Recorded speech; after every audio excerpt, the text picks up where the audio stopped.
The genesis of the Omni project started after we had initially introduced the indexing to our bishops and asked them to encourage the membership to begin indexing. In March of this year, there was a meeting held among stake presidents here in the Sacramento stake with Elder Richard J. Maines of the First Quorum of the 70. And one of the messages that he gave in the meeting was that we should not have a people without callings list in the wards. I recall in early July, President McKinney had provided me with the latest statistical information about what we had done in June, and the numbers were upwards of about 37,000 was the number of names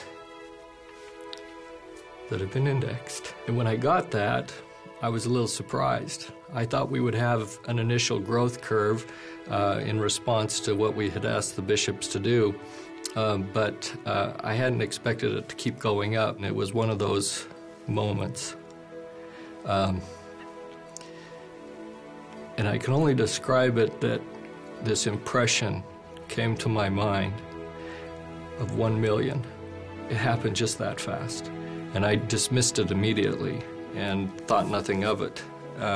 But the number continued to be impressed in my mind.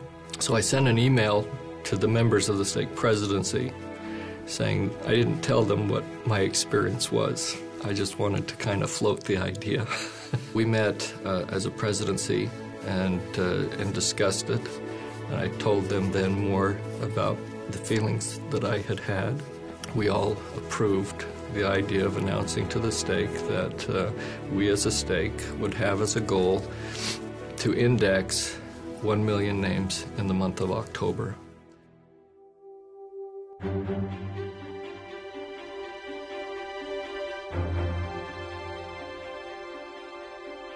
I started indexing as soon as I read an article in the Ensign, which was probably 4 or 5 years ago. In the beginning, I was very reluctant because I felt like it was a waste of my time. We just didn't know how we were going to be able to maneuver it with the demands on one computer and boys in multiple soccer leagues in school and seminary and work. And I mean, we're just a busy family like everyone else. In the beginning, it was more like a game to me. Like, I got to beat my brother. I got to beat my mom. I'm going to get to 100. I was fighting the computer. I'm computer challenged. I didn't think there was any way I could do it, but I wanted to be obedient, and so I figured a way to do it. There's a lot of names that have already been done in the temple, but there are so many more that haven't, and a lot of those names have to be discovered first.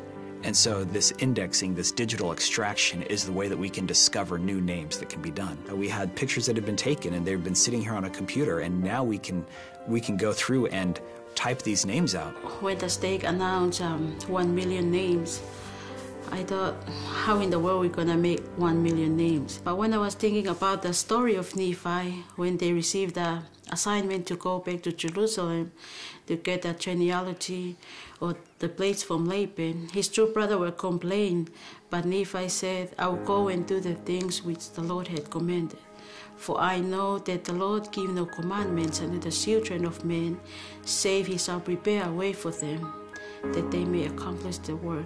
Well, it sounded like a lot in the beginning, but from my own experience, I knew that it was possible, but I didn't know if we could get that many people. I was a doubter at first as far as the stake being able to actually do the 1 million names. Then I had a conversation with President Castanet where he explained to me that he had received a very strong impression that this is what we were supposed to do and that he wanted the stake to participate in a miracle, and this would be our miracle.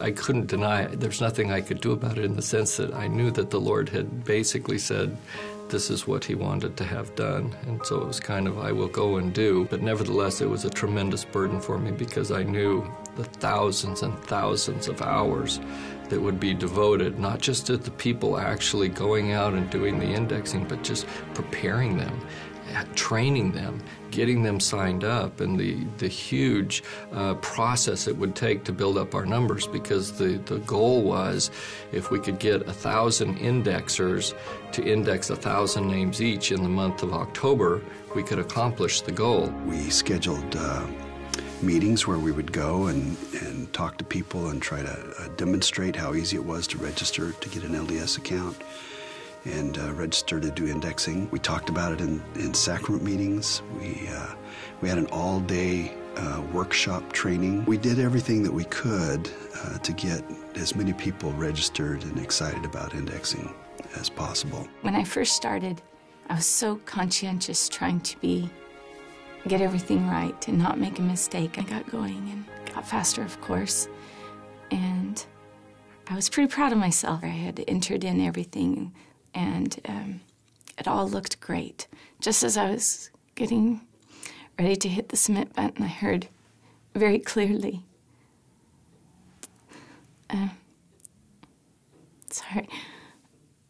voice of a young girl said, "I am not a son."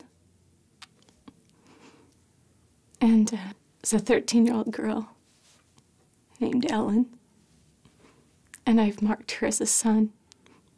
In the plan of salvation, we're taught that family can be together forever. We're taught that the veil is thin, that we have a work to do here while we're on earth, and that we don't have a lot of time. And indexing deepened that testimony so profoundly. I like to go on the Family Search website and to search for my ancestors. And it's so cool when they come up and you see that someone has indexed your ancestor. I haven't been involved in family history a lot. And through indexing, I've not only gained a testimony of indexing, but a greater desire to search out my ancestors. There's been a great feeling in the stake, and also a feeling of accomplishment. That we thought the stake president was out of his mind. But then now, I've become more humble to my bishopric, listening to their to what they want us to do, because it's not just for the stake as a whole, but it's really for the individual. I've kind of always known that the people I'm indexing are real people, they're not just names. But as I was indexing, I felt more like they were real people, and I felt more like I knew them personally, like they were there while I was indexing. When you're just indexing those names, it feels like I feel like I want to know more than just who they are and what they did. Is probably the sweetest work, short to raising children, to being a mom. It's the sweetest thing I've ever done. The morning that we found out that we had achieved the million, President McKinney emailed me and sent me the message that it had just happened. And I can't even begin to tell you the sense of relief, like a great weight had lifted off my shoulders. Sometimes we need a big shove to get us out of a rut. Sometimes we need a big challenge to help us see the vision. It might be a crazy dream, like pulling handcarts to a Salt Lake Valley, or building a ship if you've never known how. Sometimes it's those crazy big dreams that somehow have the power to change lives.